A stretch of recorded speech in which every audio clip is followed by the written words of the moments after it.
श्री पूर्णमासी व्रत कथा। द्वापर युग में एक समय की बात है कि यशोदा जी ने श्री कृष्ण से कहा, हे कृष्ण, तुम सारे संसार के उत्पन्न करता, पोषक तथा संहार करता हो। आज कोई ऐसा व्रत मुझसे कहो जिसके करने से मृत्यु लोक में स्त्रियों को विधवा होने का भय ना रहे तथा यह व्रत सभी मनुष्यों की मनोवांछाओं को पूर्ण करने वाला हो।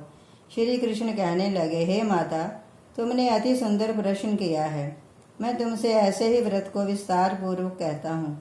सौभाग्य की प्राप्ति के लिए स्त्रियों को 32 पूर्णमासी का व्रत करना चाहिए। इस व्रत के करने से स्त्रियों को सौभाग्य संपत्ति मिलती है। ये व्रत अचल सौभाग्य देने वाला एवं भगवान शंकर के प्रति मनुष्य मात्र की भक्ति को बढ़ाने वाला है। यशोदा जी कहने लगी, हे कृष्ण, सर्वप्रथम इस व्रत को मृत्यु लोक में किसने किया था? इसके विषय में सवितार मुझसे कहिए। श्री कृष्ण जी कहने लगे, किस भूमंडल पर एक अत्यंत प्रसिद्ध राजा चंद्रहास से पालित अनेक प्रकार के रत्नों से परिपूर्ण कातिका नाम की एक नगरी थी। वहाँ धनेश्वर नाम का एक ब्राह्मण था और उसकी स्त्री बड़ी सुशीला रूपवती नाम की थी।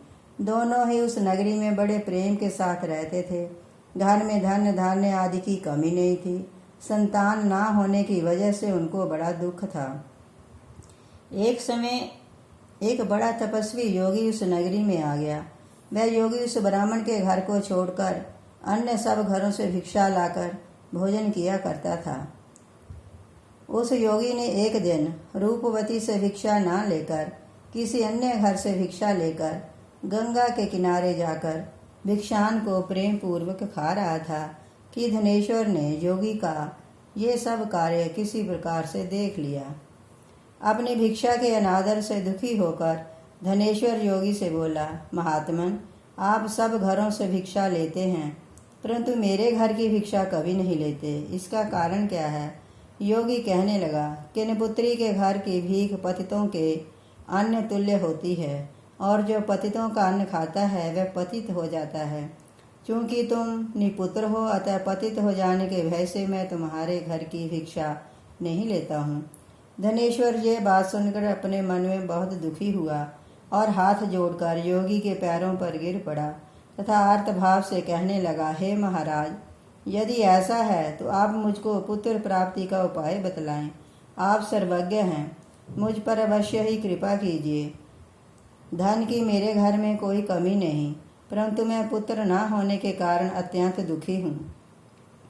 आप मेरे इस दुख को दूर करें, आप सामर्थ्यवान हैं। ये सुनकर योगी कहने लगा, हे ब्राह्मण, तुम चंडी आराधना करो। घर आकर उसने अपनी स्त्री से सब वृतांत कहा और स्वयं तप के अन्वित मन में चला गया। वन में जाकर उसने चंडी की उपासना की और उपवास किया। चंडी ने 16वें दिन उसको स्वप्न में दर्शन दिया और कहा, हे धनेश्वर, जा तेरे पुत्र होगा, परंतु वह 16 वर्ष की आयु में ही मृत्यु को प्राप्त हो जाएगा। यदि तुम दोनों स्त्री पुरुष 32 पूर्णमासियों का व्रत विधि पूर्वक करोगे तो वह दीर्घायु होगा। अपनी शक्ति सामर्थ्य के अनुसार आटे के दिए बनाकर शिव जी का पूजन करना, परंतु पूर्णमासी तो 32 हो जानी चाहिए। प्रातःकाल होने पर इस स्थान के समीप ही तुमको एक आम का वृक्ष दिखाई देगा। उस पर तुम चढ़कर एक फल तोड़कर शीघ्र अपने घर ले जाना। अपनी स्त्री से सब वृतांत कहना। ऋतु स्नान के बाद वह स्वच्छ होकर श्री शंकर जी का ध्यान करके उस फल को लेगी। तब भगवान शंकर की कृपा से उसको गर्भ हो जाएगा। जब वह ब्राह्मण प्रातःकाल उठा तो उसने उस स्थान के पास ही एक आम का वृक्ष देखा जिस पर एक अत्यंत सुंदर आम का फल लगा हुआ था। उस ब्राह्मण ने उस आम के वृक्ष पर चढ़कर उस फल को तोड़ने का प्रयत्न किया, परंतु वृक्ष पर कई बार प्रयत्न करने पर भी वह चढ़ न पाया। तब तो उस ब्राह्मण को बहुत ही चिंता हुई और विघ्न विनाशक श्री गणेश जी की वंदना करने लगा। हे दयानिधे, हे दया सिंधो, अपने भक्तों के विघ्नों का नाश करके उनके मंगल कार्य को करने वाले, दुष्टों को नाश करने वाले, रिद्धि सिद्धि के देने वाले, आप मुझ पर कृपा करके इतना बल देवें कि मैं अपने मनोरथ को पूर्ण कर सकूं। इस प्रकार गणेश जी की प्रार्थना करने पर उनकी कृपा से धनेश्वर वृक्ष पर चढ़ गया और उसने एक अति सुंदर आम का फल देखा। उसने सोचा कि जो वरदान से फल मिला था वह यही है और कोई फल दिखाई नहीं देता। उस धनेश्वर ब्राह्मण ने जल्दी से उस फल को तोड़कर अपनी स्त्री को लाकर दिया। उसकी स्त्री ने अपने पति के कथनानुसार फल को खा लिया तथा वह गर्भवती हो गई। देवी जी की असीम कृपा से उसके एक अत्यंत सुंदर पुत्र उत्पन्न हुआ, जिसका नाम उन्होंने देवदास रखा। माता पिता के हर्ष और शोक के साथ वह बालक शुक्ल पक्ष के चंद्रमा की भांति अपने पिता के घर में बढ़ने लगा। भवानी की कृपा से वह बालक बहुत ही सुंदर, सुशील और विद्या पढ़ने में बहुत ही निपुण हो गया। दुर्गा जी की आज्ञा अनुसार उसकी माता ने 32 पूर्णमासी का व्रत रखना प्रारंभ कर दिया, जिससे उसका पुत्र दीर्घ आयु हो जाए। 16वां वर्ष लगते ही देवीदास के माता पिता को बड़ी चिंता हो गई कि कहीं उनके पुत्र की इस वर्ष मृत्यु न हो जाए।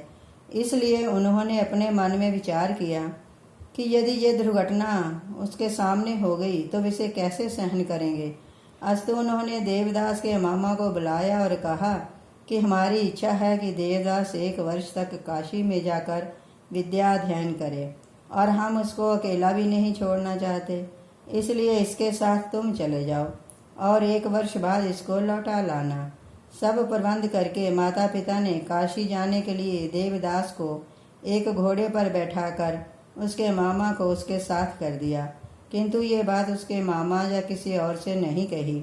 धनेश्वर ने सपत्नीक अपने पुत्र की मंगल कामना तथा दीर्घायु के लिए भगवती दुर्गा की आराधना और पूर्णमासियों का व्रत करना आरंभ कर दिया। इस प्रकार बराबर 32 पूर्णमासी तक व्रत पूरा किया। कुछ समय बाद एक दिन वह दोनों मामा और भांजा मार्ग में रात्रि बिताने के लिए किसी ग्राम में ठहरे हुए थे। उसी दिन गांव में एक ब्राह्मण की अत्यंत सुंदरी, सुशीला, विदुषी एवं गुणवती कन्या का विवाह होने वाला था। जिस धर्मशाला के अंदर वर और उसकी बारात ठहरी हुई थी, उसी धर्मशाला में देवदास और उसके मामा भी ठहरे हुए थे। संयोगवश जब कन्या को तेल आदि चढ़ाकर मंडप आदि का कृत्य किया गया तो लगन के समय वर को धनुर्वात हो गया। अस्तु वर के पिता ने अपने कुटुंबियों से परामर्श करके निश्चय किया कि देवदास मेरे पुत्र जैसा ही सुंदर है, मैं इसके साथ ही लगन करवा दूं और बाद में विवाह के अन्य कारण मेरे लड़के के साथ हो जाएंगे। ऐसा सोचकर देवदास के मामा से जाकर बोला कि तुम थोड़ी देर के लिए अपने भांजे को हमें दे दो, जिससे विवाह के लगन का सब कृत्य सुचारू रूप से हो सके। तब उसका मामा कहने लगा कि जो कुछ भी है मधुपर्क आदि कन्यादान के समय वर को मिले वह सब हमें दे दिया जाए, तो मेरा भांजा इस बारात का दूल्हा बन जाएगा।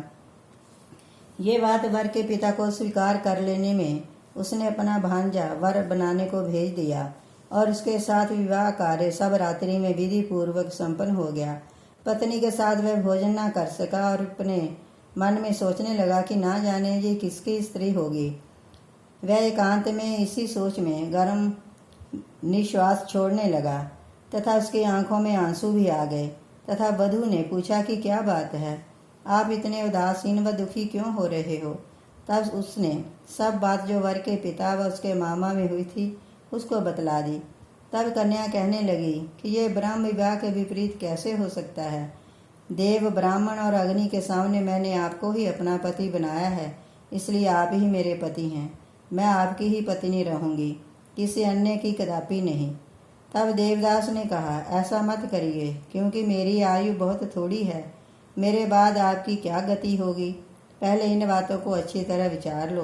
परंतु वह दृढ़ विचार वाली थी, बोली कि जो आपकी गति होगी वही मेरी गति होगी। हे स्वामिन, आप उठिए और भोजन करिए, आप निश्चय ही भूखे होंगे। इसके बाद देवदास और उसकी पत्नी ने भोजन किया तथा शेष रात्रि भर वे सोते रहे।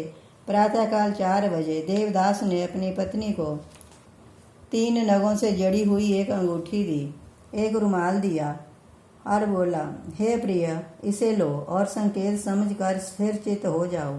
मेरा मरण और जीवन जानने के लिए एक पुष्प वाटिका बना लो, उसमें सुगंधी वाली एक नव मल्लिका लगा लो। उसको प्रतिदिन जल से सिंचा करो और आनंद के साथ खेलो कूदो तथा उत्सव मनाओ। जिस समय और जिस दिन मेरा प्राणांत होगा तो ये फल फूल सूख जाएंगे।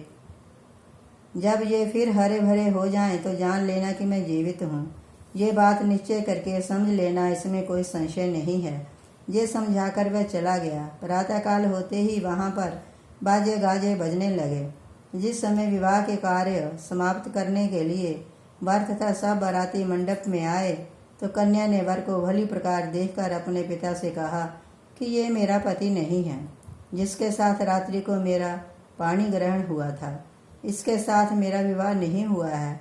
यदि यही है तो बताएं कि मैंने इसको क्या दिया। मधुपर्क और कन्यादान के समय जो मैंने भूषण आदि दिए थे उन्हें दिखाए, और रात में मैंने इसको क्या गुप्त बात कही थी वह सब सुनावे। पिता ने उसके कथनानुसार वर को बुलवाया। कन्या की ये सब बातें सुनकर वह कहने लगा कि मैं कुछ नहीं जानता। इसके पश्चात लज्जित होकर वह अपना सा मुँह लेकर चला गया और सारी बारात भी अपमानित होकर वहाँ से लौट गई।